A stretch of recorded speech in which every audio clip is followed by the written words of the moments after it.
নমস্কার বন্ধুরা, আমি মধুমিতা। এই যে আমার হাতে দেখছেন লাউ। আজকে আমি লাউ চিংড়ি রান্না করে দেখাবো। তা লাউ চিংড়ি তো অনেকে রান্না করে খেয়েছেন, তা আজকে রান্নাটা একদম অন্যভাবে তৈরি করে দেখাবো। তা পুরো ভিডিওটি দেখতে থাকবেন, আশা করছি খুবই ভালো লাগবে। তা লাউটাকে প্রথমে কেটে নেব।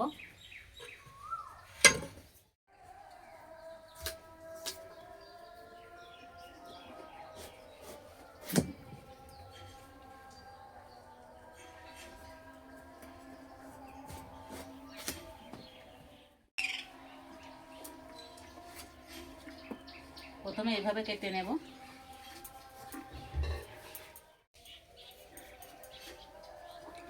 আর ভিতরটা এই অংশটা একটু বাদ দেব।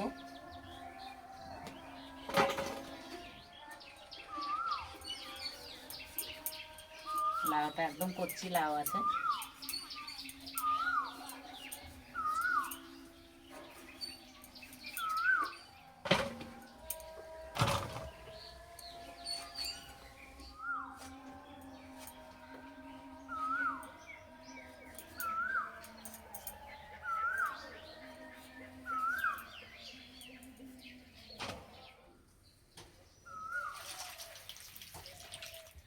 লাউ ছাড়িয়ে এভাবে ধুয়ে যদি কেটে নেওয়া হয় না, তাহলে রান্না করার সময় কম জল বেরোয়।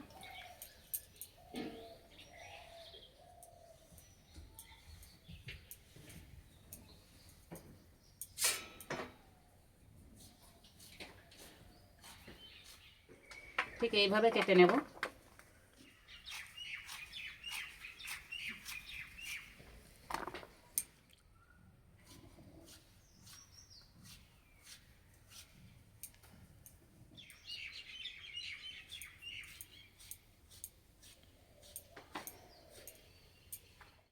কেটে নেওয়া হয়ে গেছে, এবার রান্নাটা শুরু করে দেব।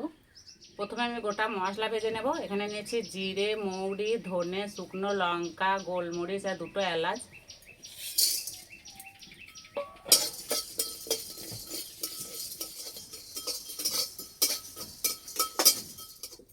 ভাজা হয়ে গেছে, নামিয়ে দেব। এই কড়াইয়ে লাউ দিয়ে দেব।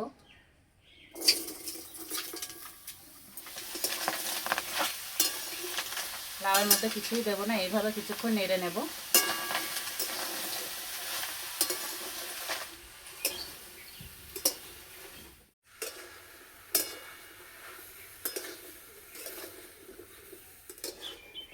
লাউয়ের মধ্যে জল থাকে, আর এই যে জলটা বেরোতে শুরু করে দিয়েছে।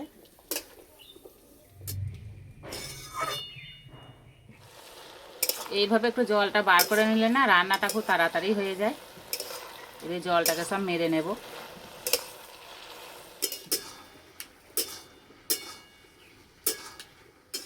আর জল নেই, এবার নামিয়ে দেব।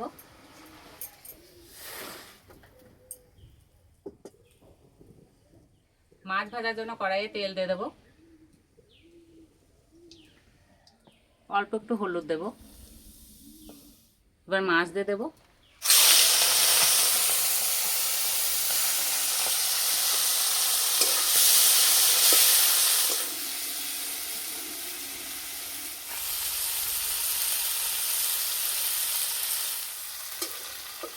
চিংড়ি মাছ বেশি ভাজবো না, এবার তুলে নেব।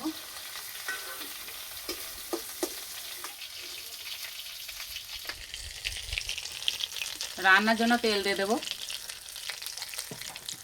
তুলে দেবো তেজপাতা, 5 ফোড়ন, টমেটো,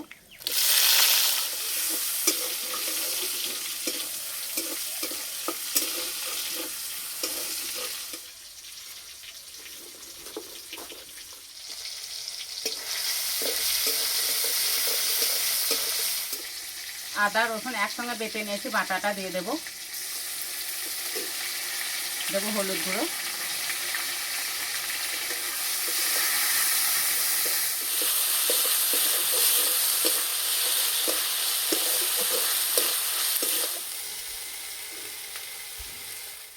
অল্প করে একটু জল দেব।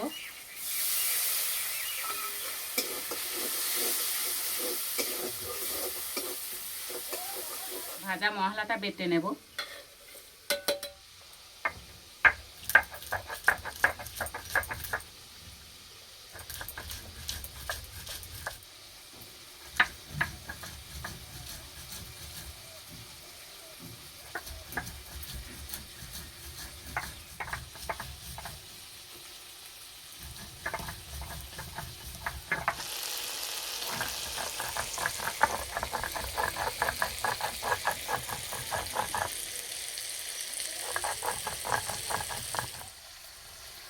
বাটা মশলাটা টক দইয়ের মধ্যে নিয়ে নেব।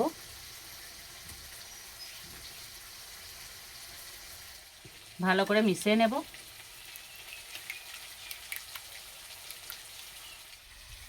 মশলা কষানো হয়ে গেছে, মশলা থেকে তেল ছেড়ে গেছে, এবার দিয়ে দেব।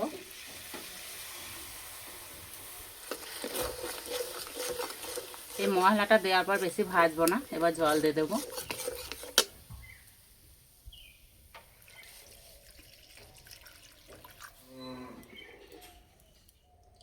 স্বাদ মতো নুন দিয়ে দেবো।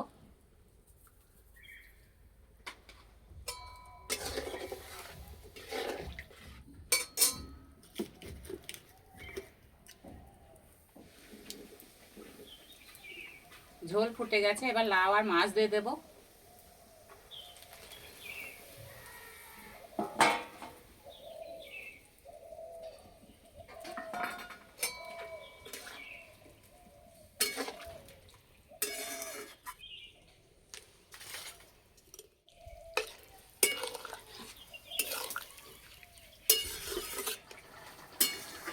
লাউ রান্নায় ঝোলটাই খেতে বেশি ভালো লাগে, সেই জন্য একটু ঝোল ঝোল রাখবো।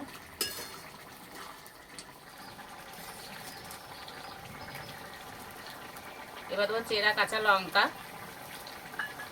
অল্প একটু চিনি,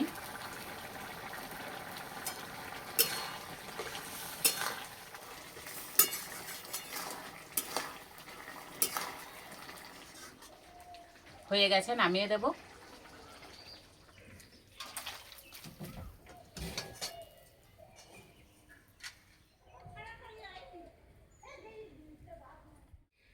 এইভাবে রান্না করলে একদম একটা অন্যরকম স্বাদ গন্ধ পাওয়া যায়, খেতে দারুণ লাগে।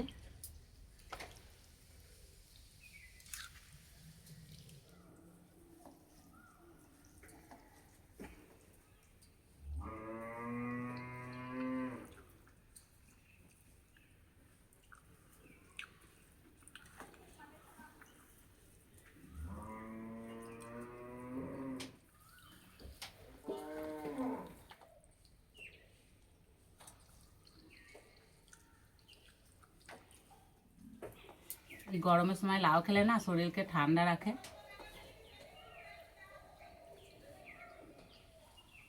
খেতে দারুণ লাগছে।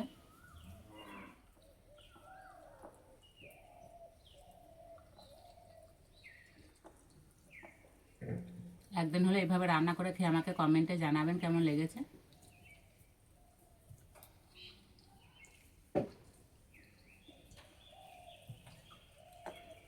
আজকের রেসিপিটা এই পর্যন্ত, আবার অন্য কোনো রেসিপিতে দেখা হবে। সবাই সুস্থ থাকবেন, ভালো থাকবেন, সাবধানে থাকবেন।